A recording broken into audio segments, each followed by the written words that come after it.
Good morning बच्चों। Today we will learn about the selective catalysis यानी कि safe selective catalysis या फिर जियोलाइट के बारे में हम आज बात करेंगे। पिछली वीडियो में हमने लर्न किया था कैटालिसिस के बारे में।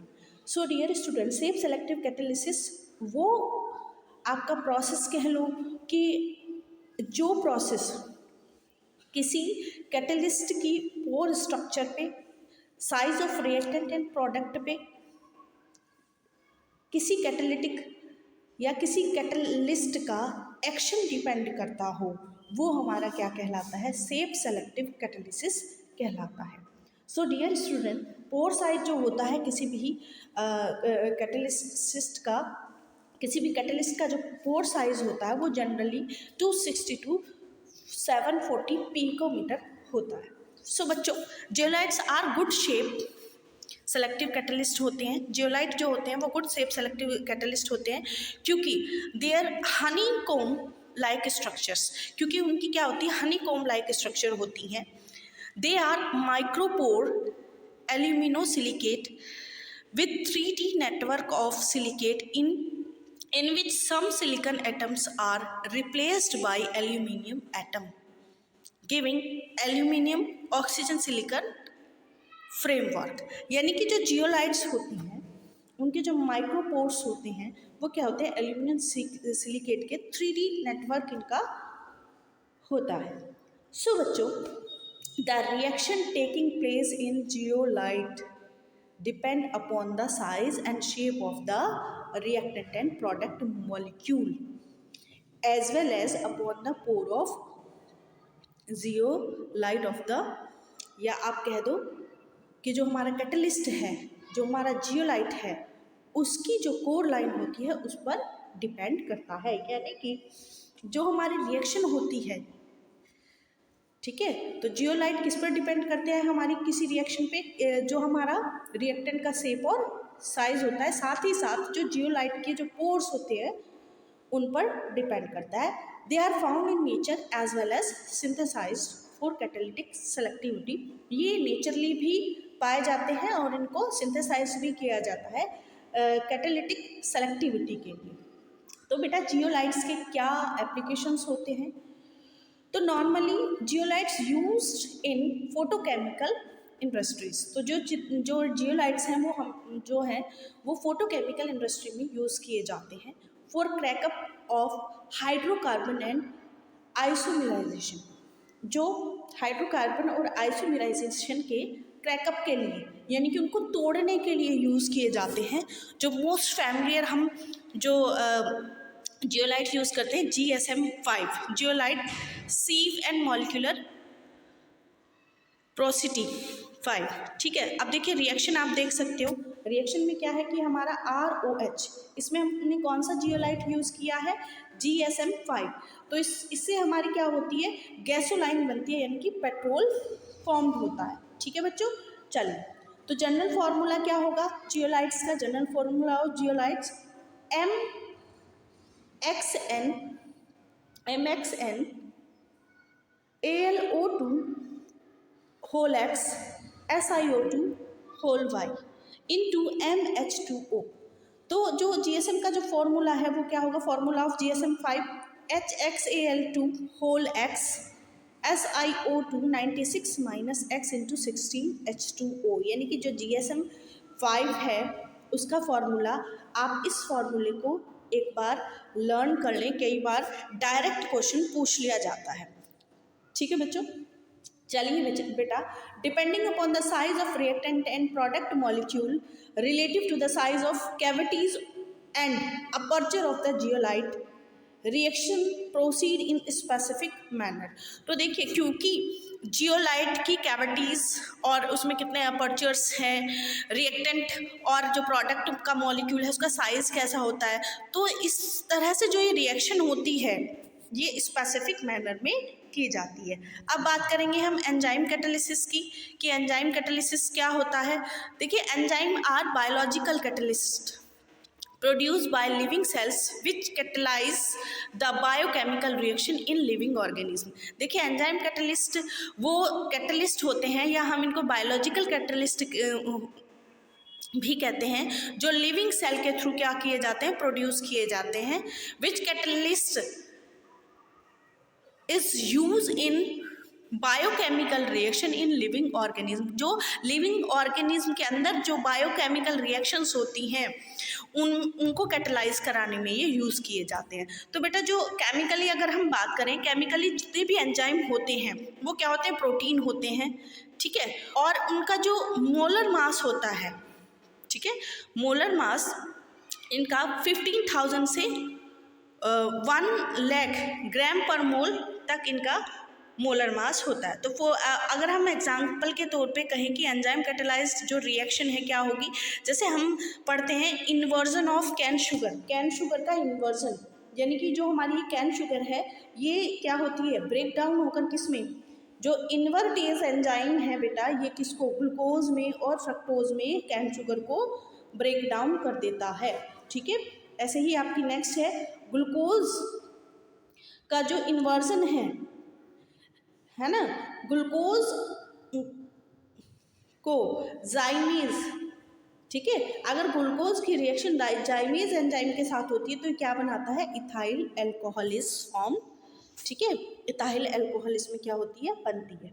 Now come to the next equation, next equation is conversion of starch into maltose, ठीक है।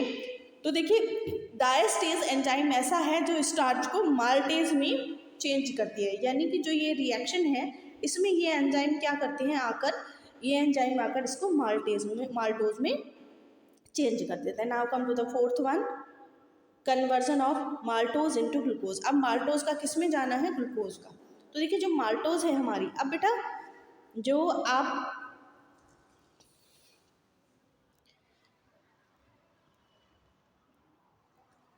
ठीक है, जो आप ये रिएक्शंस पढ़ रहे हैं इनमें आप सारी चीज़ें पढ़ेंगे कि आपका माल्टोज का फार्मूला क्या है, माल्टोज का फार्मूला क्या है, C12H22O11, ठीक है। जब इसकी हम H2O की प्रेजेंस में माल्टेज से रिएक्शन कराते हैं, यानी कि माल्टेज कैटलिस्ट के थ्रू ये किस में चेंज हो जाता है, ग्लूकोज में चेंज हो जाता है। 2 molecule of glucose is form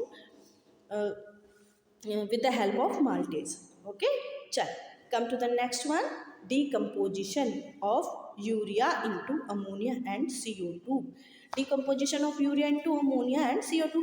तो देखिए जो यूरिया है इसका डिकम्पोजिशन किसकी हेल्प से होता है, किस एंजाइम की हेल्प से होता है, यूरिएज, क्योंकि देखिए आपको भी पता है कि हमारी बॉडी के अंदर यूरिया का फॉर्मेशन होता है। तो ये जो यूरिया है ये पानी के साथ रिएक्ट करके जो हमारा यूरिएज है इसकी प्रेजेंस में अमोनिया एंड CO2 में चेंज हो जाता है। Now come to the next one 6, and stomach, हमारे स्टोमक के अंदर, in stomach the pepsin enzyme convert protein into peptides, while in intestine the pancreatic trypsin convert into protein into aminosacids by hydrolysis। तो देखिए stomach के अंदर जो pepsin enzyme है वो प्रोटीन को किस में चेंज करता है, पेप्टाइड में, जबकि इंटेस्टाइन में जो पैनक्रियाटिक ट्रिप्सिन है वो किस में चेंज होता है, प्रोटीन और प्रोटीन किस में चेंज होती है, अमीनो एसिड में बाय हाइड्रोलिसिस। अगर हम बात करें 7th की, तो conversion of milk into curd, जो हम दही खाते हैं वो भी क्या है, हमारा एंजाइमेटिक चेंज है, एंजाइमेटिक रिएक्शन है। तो conversion of milk into curd is an enzymatic reaction brought about by lactobacilli enzyme present in curd. तो कर्ड में जो क्या होता है, लैक्टोबैसिली एंजाइम होता है, जिसकी वजह से जो हमारी जो दही है वो क्या होती है, थोड़ी सी खट्टी भी होती है, इसका क्या होता है, एसिडिक नेचर होता है, ठीक है। Now come to the characteristic of enzyme catalyst. तो देखिए जो एंजाइम्स होते हैं हाईली एफिशिएंट होते हैं, ठीक है। 1 mole of an enzyme may even transform 1 million molecule of reactant पर मिनट, यानी कि किसी एंजाइम का अगर आप 1 मोल ले लो, ठीक है, 1 मॉलिक्यूल, 1 मॉलिक्यूल आप ले लो, वो 1 मिलियन मॉलिक्यूल ऑफ रिएक्टेंट को पर यूनिट किस में चेंज कर देती है, कन्वर्जन में ट्रांसफॉर्म कर देती है, ठीक है। चलिए अब ये क्या होते हैं, हाईली क्या होते हैं, हाईली स्पेसिफिसिटी होती हैं, ये हाईली स्पेसिफिक होते हैं, क्योंकि 1 catalyst can not catalyse more then 1 reaction. ऐसा नहीं है, देखो जैसे हमने अभी पढ़ा था कि जो हम कैन शुगर को इन्वर्जन करने के लिए इन्वर्टेज हम यूज़ कर रहे थे, ठीक है, और हमारी जो ग्लूकोज थी उसको माल्टोज में चेंज करने के लिए डायस्टेज हम एंजाइम यूज़ कर रहे थे। तो एक एंजाइम एक तरह का ही कन्वर्जन शो कर सकता है, एक एंजाइम अलग अलग तरह के कन्वर्जन को शो नहीं कर सकता। So my dear student, one catalyst can not catalyse more than one reaction, ठीक है। For example, the enzyme urease catalyse the hydrolysis of urea only, ठीक है। तो यूरिया केवल आपके जो यूरिया है उसी को डिकम्पोज करता है, it does not catalyse hydrolysis of any other amide, ये दूसरे एमाइड को कैटलाइज नहीं कर सकता। चलिए बेटा, अब आते हैं थर्ड पॉइंट पर। जो हमारे एंजाइम होते हैं हाईली एक्टिव होते हैं अंडर ऑप्टिमम टेम्परेचर। तो ये 298 केल्विन टू 310 केल्विन के बीच में हाईली एक्टिव होते हैं, ठीक है बच्चों।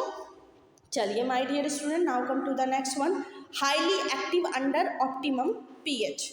ये हाईली एक्टिव होते हैं, ठीक है, किस पे, 5 to 7 pH पे, क्लियर है। अब अगर मैं बात करूं किसकी, 5 की, तो increasing activity in presence of activators and को एंजाइम। तो जो हमारे एंजाइम्स होते हैं इनकी एक्टिविटी एक्टिवेटर्स और को एंजाइम की प्रेजेंस में क्या हो जाती है, इंक्रीज हो जाती है। तो अगर हम बात करें एक्टिवेटर्स की, so dear activators are generally metals ion such as sodium, manganese, cobalt, copper, आपका प्लेटिनम, ठीक है, बहुत सारे ऐसे मेटल्स हैं जो एक्टिवेटर की फॉर्म में यूज़ होते हैं, ठीक है।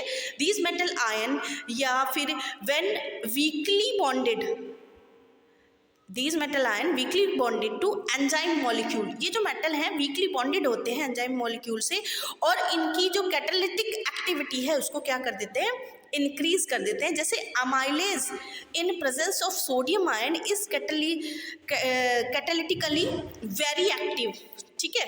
तो अगर एमाइलेज के साथ में अगर सोडियम मेटल को हम मिला दें तो ये कैटालिटिकली बहुत ज़्यादा एक्टिव हो जाता है। It has been observe that when a small known protein vitamin की अगर हम बात करें, coenzyme is present along with enzyme, catalytic activity is enhance considerably, ठीक है बच्चों।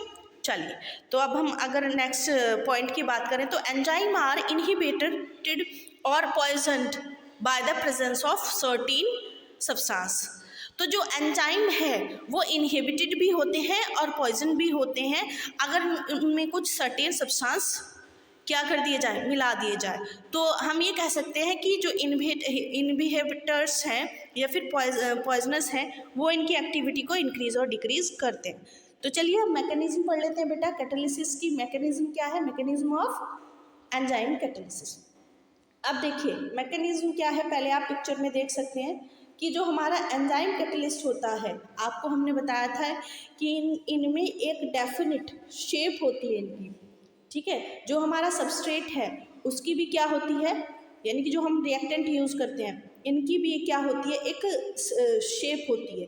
तो देखो ये क्या होता है, शेप सेलेक्टिव हम उसी को कहते हैं कि एक सेलेक्टेड एंजाइम ही किसी एक डेफिनेट शेप पर जाकर कनेक्ट हो सकता है। तो in this reaction you can see that इस प्रोसेस को या हम इस कह दें कि इस मैकेनिज्म को हम की लॉक मैकेनिज्म भी कहते हैं। कि देखिए ये जो हमारा एंजाइम है ये एज अ की, ठीक है, एज अ की रिप्रेजेंट हो रहा है। जो सबस्ट्रेट है ये इस सबस्ट्रेट पर अगर हम क्या लगा दें, ये वाला इसके साथ फिट कर दें तो ये इसमें फिट हो जाता है, ठीक है। तो इसको ताला चाबी मैकेनिज्म भी हम कहते हैं, ठीक है। तो जब प्रोडक्ट फॉर्म हो जाता है, ठीक है, ये क्या बनता है, आपका इंटरमीडिएट बनता है। जब ये इंटरमीडिएट से प्रोडक्ट फॉर्म हो जाता है ये एंजाइम एज इट इज़ आपका क्या है, बाहर अपनी ओरिजिनल फॉर्म में बाहर निकल जाता है। तो अगर हम इसको वर्डिक फॉर्म में इस इक्वेशन को देखो तो देखिए ये जो हमारा एंजाइम है ये सबस्ट्रेट के साथ में रिएक्शन करके क्या बनाता है, आपका इंटरमीडिएट बनाता है ES। इसके बाद में क्या होता है कि जो आपका E है एज इट इज़ एंजाइम बाहर निकल जाता है, प्रोडक्ट फॉर्म हो जाता है। अब देखिए हम इसका स्टेप पढ़ लेते हैं बाय वन बाय वन। अब देखिए पहले तो क्या होता है कि सबस्ट्रेट इसके साथ में बाइंड होता है, दूसरे में क्या होता है कि ये इंटरमीडिएट बनाता है, तीसरे में क्या है ये डिकम्पोजिशन हो जाता है। चलिए तो देखिए जो पहला स्टेप है हमारा क्या है, binding of enzyme to substrate to form a activated complex. तो ये क्या बनाते हैं, एक्टिवेटेड कॉम्प्लेक्स कह दीजिए, इंटरमीडिएट कह दीजिए, तो हमारा क्या बन जाता है, एक्टिवेटेड कॉम्प्लेक्स बन जाता है ES। ठीक है, after that decomposition of activated, अब ये जो हमारा एक्टिवेटेड क्या है, कंपाउंड है, decomposition of activated complex to form product. जब इसका डिकम्पोजिशन होता है एंजाइम के साथ में तो ये क्या बनाता है, ये क्या बनाता है, आपका प्रोडक्ट फॉर्म हो जाता है। So dear student, tomorrow I will be explain colloids. ठीक है, चल ओके।